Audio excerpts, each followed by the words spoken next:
Bună ziua tuturor și bine ați revenit pe canalul nostru! Astăzi, explorăm un subiect fascinant care a captivat imaginația oamenilor de secole, Atlantida. Deși mulți au visat să descopere această legendară civilizație pierdută, astăzi vom explora perspectiva că Atlantida rămâne doar un mit.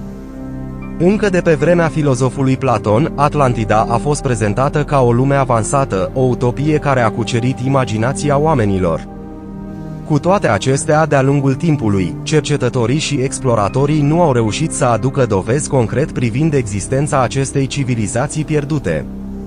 Ce părere ai tu despre povestea Atlantidei? Ești de părere că această civilizație a existat cu adevărat? Sau consideri că este doar un mit? Te invităm să ne împărtășești opinia în secțiunea de comentarii de mai jos.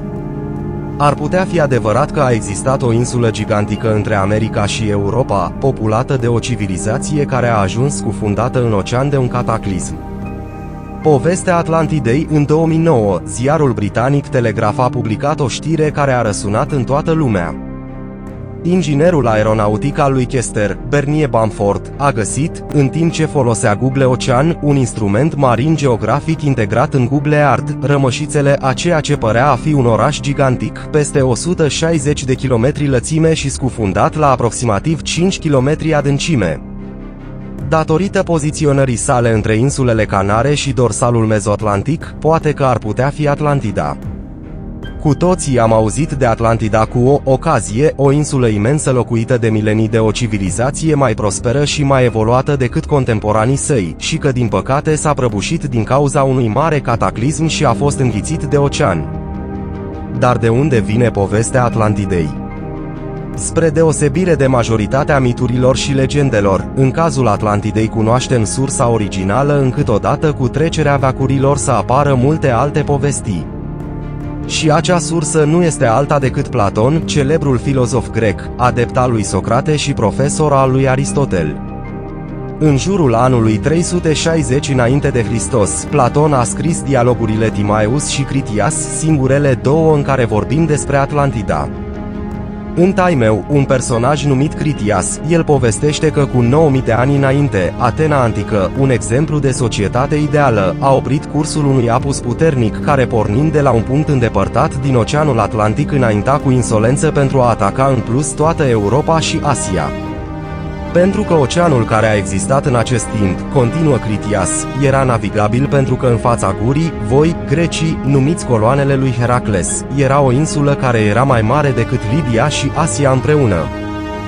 Iar călătorii din acea vreme puteau să treacă de pe el pe celelalte insule, iar de la insule la tot continentul din fața lor care acoperă acel ocean adevărat. Pe această insulă Atlantida a existat o confederație de regi de mare și minunată putere care a dominat întreaga insulă și de asemenea pe multe alte insule și părți ale continentului. În al doilea dialog pe care l-am menționat, Critias, Atlantida și istoria ei sunt descrise mult mai detaliat.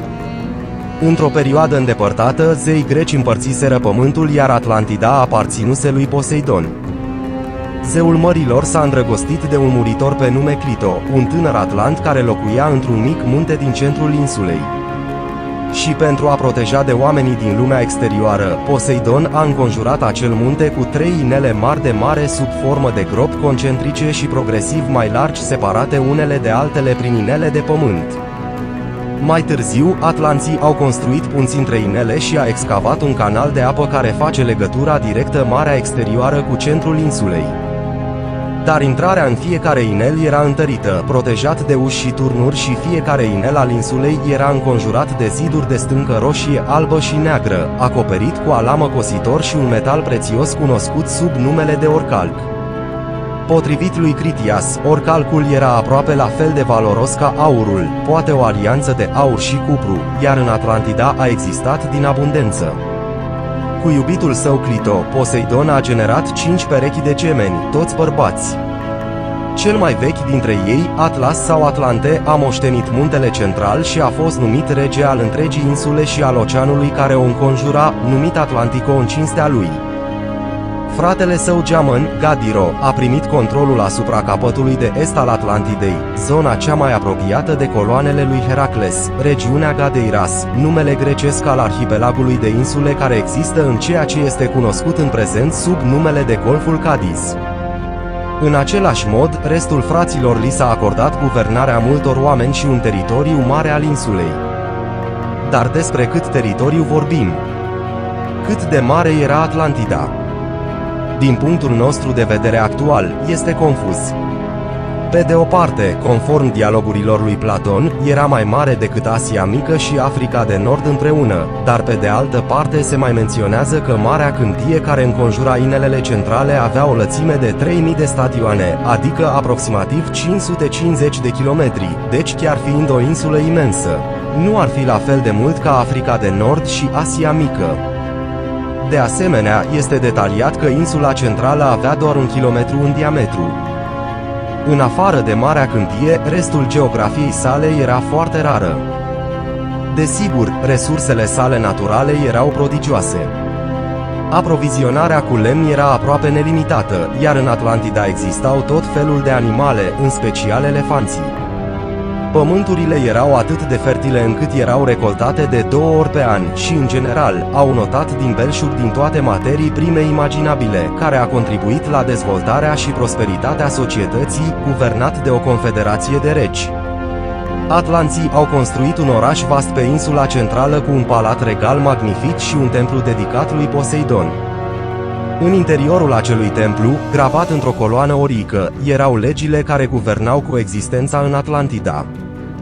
Diferiții regi au trebuit să se ajute unul pe altul, nu se puteau ataca unul pe celălalt și erau nevoiți să ia decizii guvernamentale prin consens.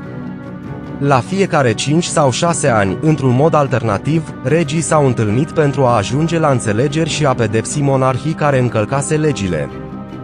La început totul a mers bine, dar ca generațiile și sângele divin al lui Poseidon, care a trecut prin venele regenților, a fost diluat prin amestecare cu sânge de muritor, mândria și lăcomia au câștigat putere printre atlanți, care au decis să înceapă o serie de războaie pentru a se extinde și a-și spori puterea și bogăția.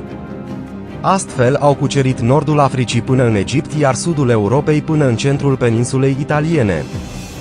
Cu toate acestea, când au făcut greșeala de a invada Grecia, au fost învinși de atenieni, eroii adevăratei societăți ideale.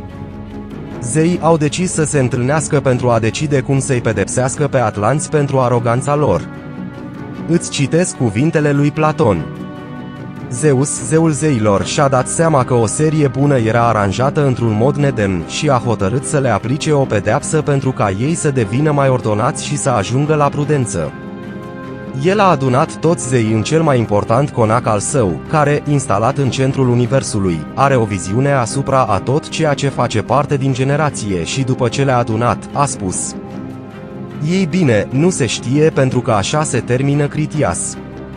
Platon a lăsat-o neconcludentă, poate ca un cârlig pentru o a treia parte, sau ca o presupunere a lui Plutarh, pur și simplu pentru că vârsta lui înaintată l-a determinat să-și pună capăt vieții înainte de muncă.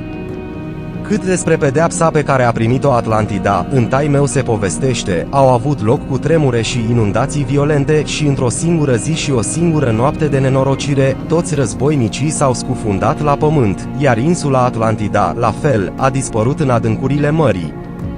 Prin urmare, marea din acele părți este impenetrabilă, pentru că este un banc de noroi pe drum, iar acest lucru a fost cauzat de scufundarea insulei.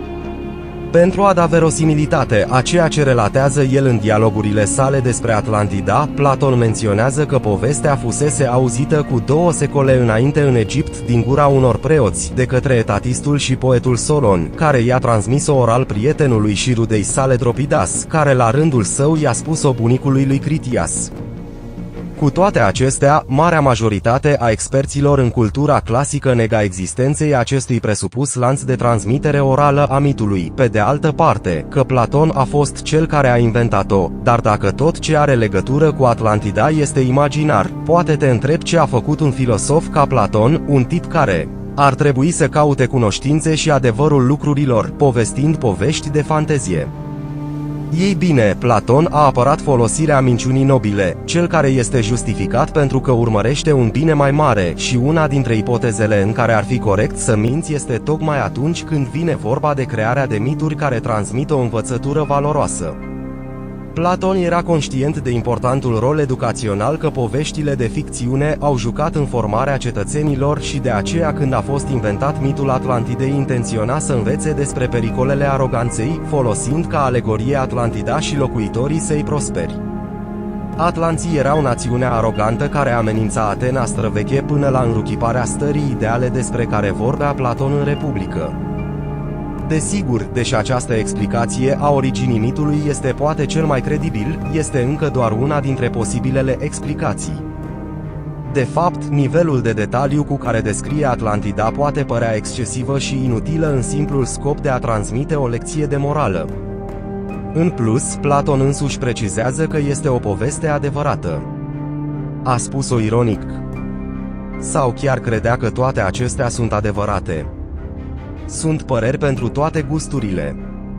În antichitate, deși însuși Aristotel, un discipol al lui Platon, credea că profesorul său a inventat mitul Atlantidei pentru a preda filozofia, alți înțelepți precum geografii și istoricii Poseidon și Strabon a dat credit poveștii lui Platon.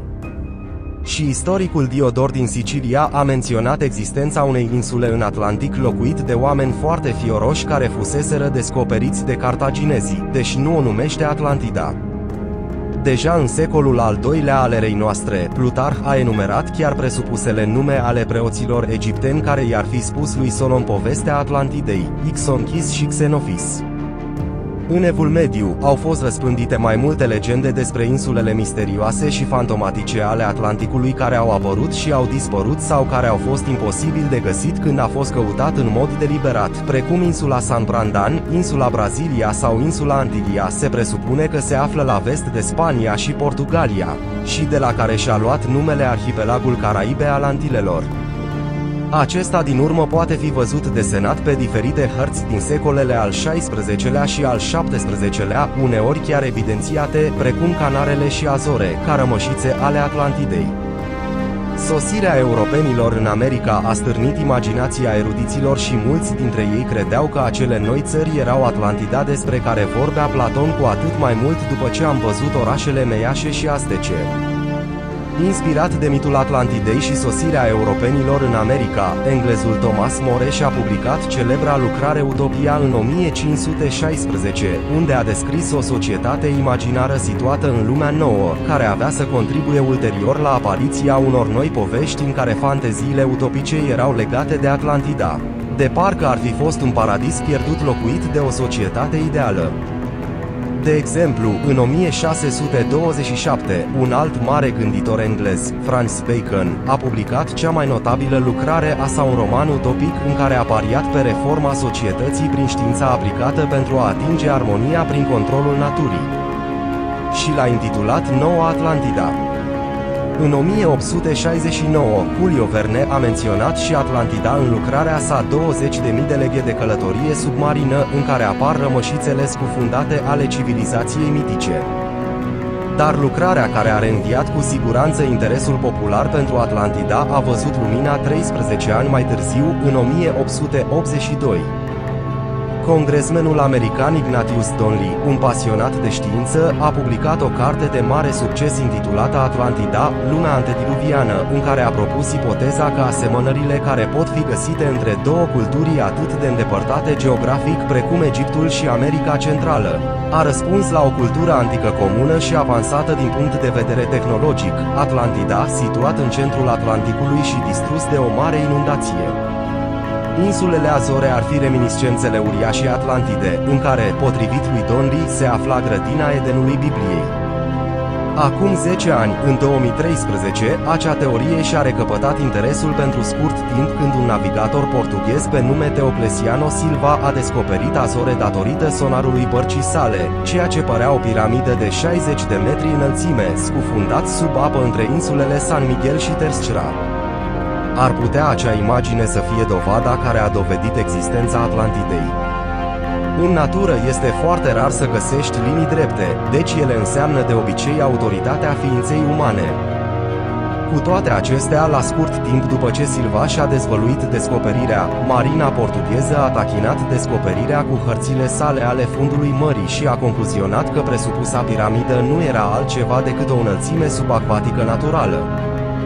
Sonarul lui Silva era de rezoluție scăzută și reprezenta zonele situate la aceeași înălțime delimitate cu linii drepte, când în realitate erau curbate.